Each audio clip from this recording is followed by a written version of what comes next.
Tuhan berfirman kepada Musa, "Inilah yang harus menjadi hukum tentang orang yang sakit kusta pada hari pentahirannya. Ia harus dibawa kepada imam, dan imam harus pergi keluar perkemahan.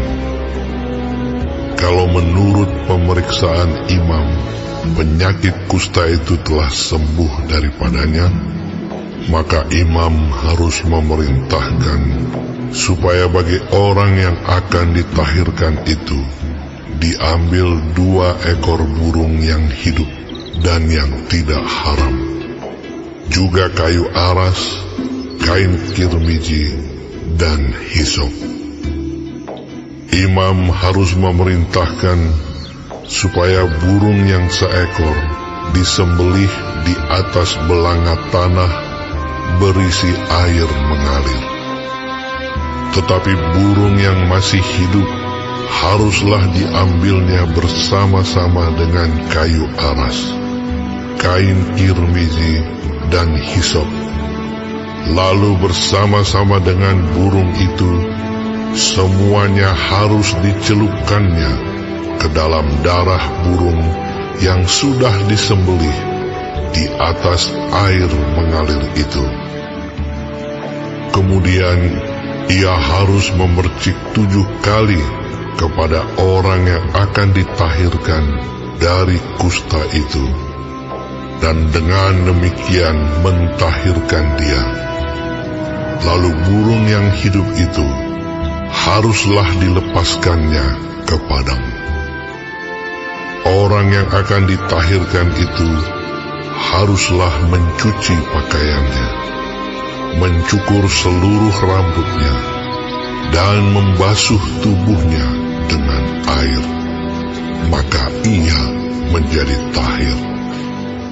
Sesudah itu, ia boleh masuk ke dalam perkemahan, tetapi harus tinggal di luar kemahnya sendiri 7 hari lamanya. Maka pada hari yang ke-7, ia harus mencukur seluruh rambutnya, rambut kepala, janggut, alis, bahkan segala bulunya harus dicukur, pakaiannya dicuci, dan tubuhnya dibasuh dengan air, maka ia menjadi tahir.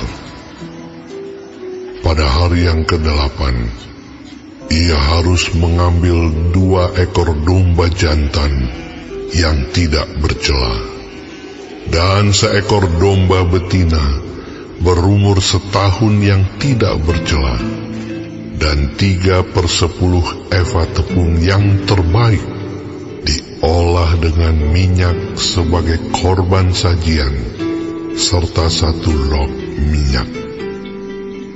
Imam yang melakukan pentahiran itu harus menempatkan orang yang akan ditahirkan bersama-sama dengan persembahannya di hadapan Tuhan di depan pintu kemah pertemuan. Dan ia harus mengambil domba jantan yang 1 ekor dan mempersembahkannya sebagai tebusan salah bersama-sama dengan minyak yang 1 log itu. Dan ia harus mempersembahkannya sebagai persembahan unjukan di hadapan Tuhan. Domba jantan itu harus disembelihnya di tempat orang menyembelih korban penghapus dosa dan korban bakaran, di tempat kudus, karena korban penebus salah, begitu juga korban penghapus dosa, adalah bagian imam. Itulah bagian maha kudus. Imam harus mengambil sedikit dari darah tebusan salah itu, dan harus membubuhnya pada cuping telinga kanan dari orang yang akan ditahirkan, dan pada ibu jari tangan kanan, dan pada ibu jari kaki kanannya.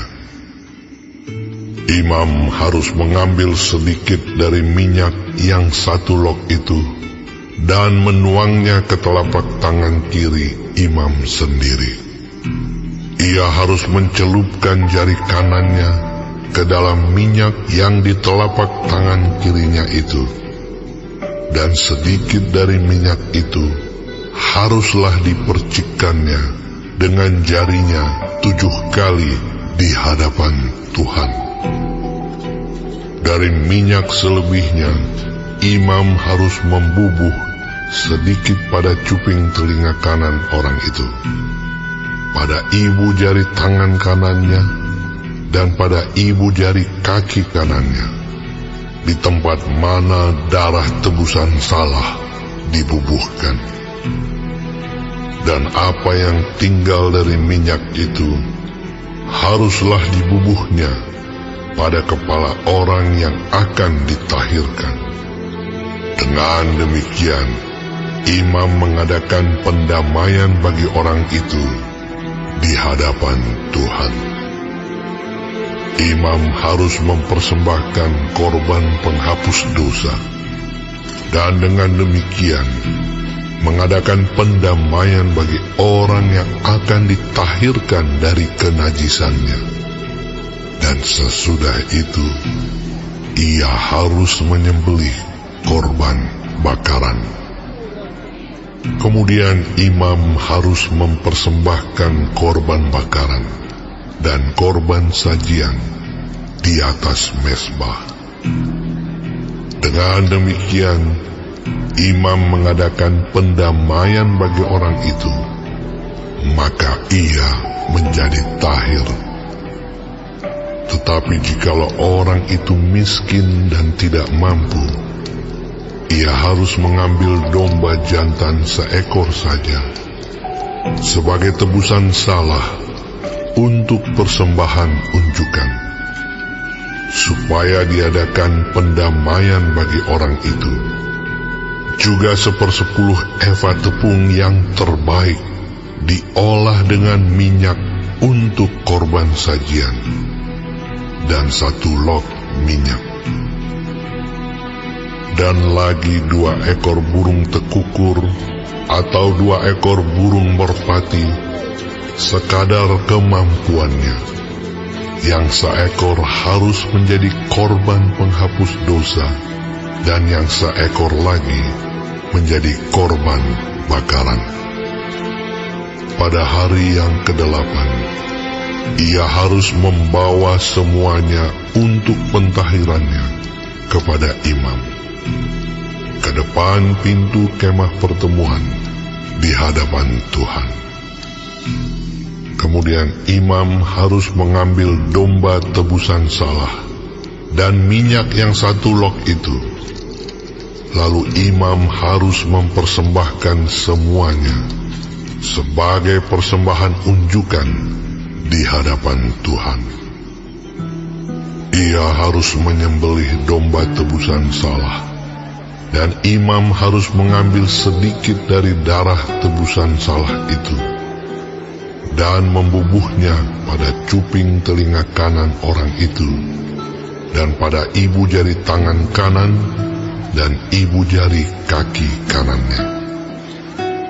Dan imam harus menuang sedikit dari minyak itu ke telapak tangan kirinya sendiri. Lalu sedikit dari minyak itu haruslah dipercikkan oleh imam dengan jari kanannya 7 kali di hadapan Tuhan. Kemudian imam harus membubuh sedikit dari minyak itu pada cuping telinga kanan dari orang yang akan ditahirkan, pada ibu jari tangan kanannya, dan pada ibu jari kaki kanannya, di tempat mana dibubuhi darah tebusan salah itu. Dan minyak selebihnya haruslah dibubuhnya pada kepala orang yang akan ditahirkan, supaya diadakan pendamaian bagi orang itu di hadapan Tuhan. Lalu ia harus mempersembahkan seekor dari kedua burung tekukur atau anak burung merpati yang dibawa orang itu sekadar kemampuannya, yang seekor sebagai korban penghapus dosa, dan yang seekor lagi sebagai korban bakaran di samping korban sajian. Dengan demikian, imam mengadakan pendamaian bagi orang yang akan ditahirkan di hadapan Tuhan. Itulah hukum tentang pentahiran seorang yang kena kusta yang tidak mampu. Tuhan berfirman kepada Musa dan Harun, apabila kamu masuk ke tanah Kanaan yang akan kuberikan kepadamu menjadi milikmu, dan aku mendatangkan tanda kusta di sebuah rumah di negeri milikmu itu, maka pemilik rumah itu harus datang memberitahukannya kepada imam. Ada kelihatan seperti tanda kusta di rumahku. Maka imam harus memerintahkan supaya rumah itu dikosongkan. Sebelum ia datang memeriksa tanda kusta itu, supaya jangan menjadi najis segala yang ada di dalam rumah itu. Dan sesudah itu, barulah imam datang untuk memeriksanya. Kalau menurut pemeriksaannya, tanda pada dinding rumah itu merupakan lekuk-lekuk yang kehijau-hijauan atau kemerah-merahan warnanya, yang kelihatan lebih dalam dari permukaan dinding itu. Imam harus keluar dari rumah itu, lalu berdiri di depan pintu rumah dan menutup rumah itu 7 hari lamanya. Pada hari yang ketujuh, imam harus datang kembali.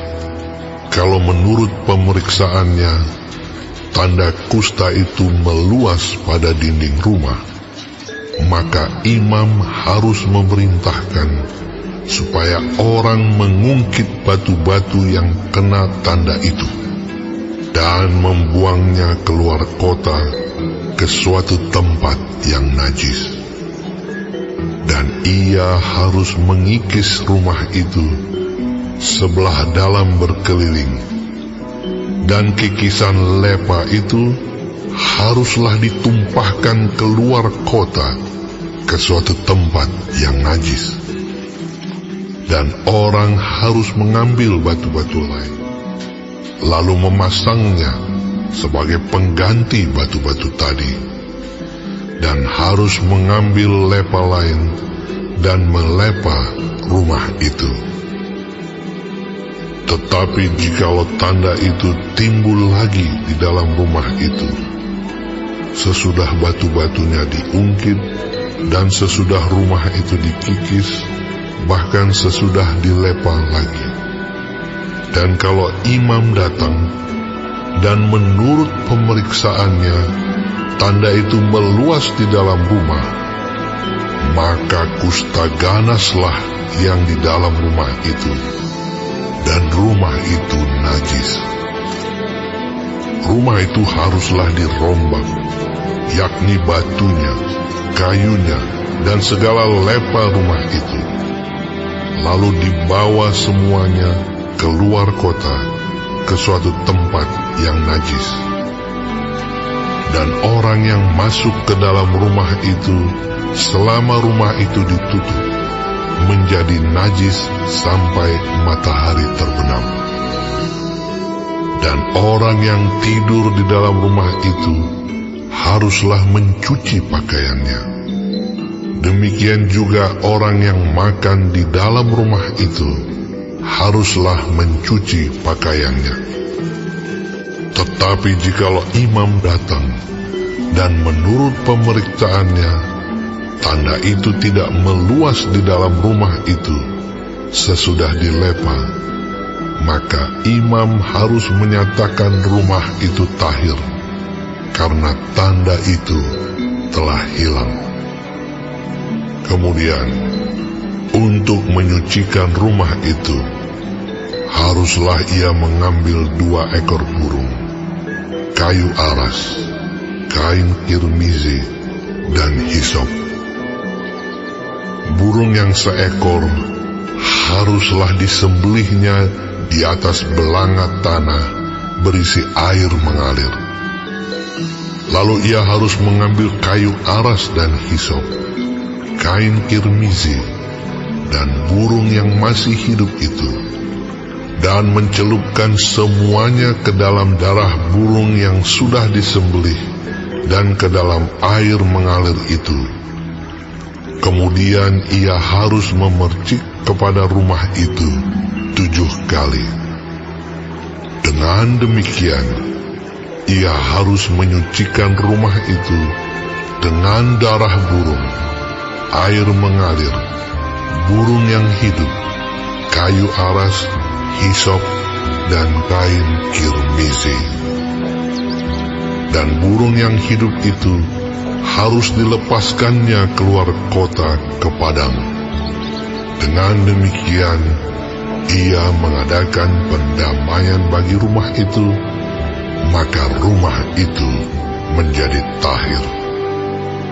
Itulah hukum tentang setiap penyakit kusta, kudis kepala, tentang kusta pada pakaian dan rumah, tentang bengkak, bintil-bintil, dan panau, untuk memberi petunjuk dalam hal najis atau dalam hal tahir.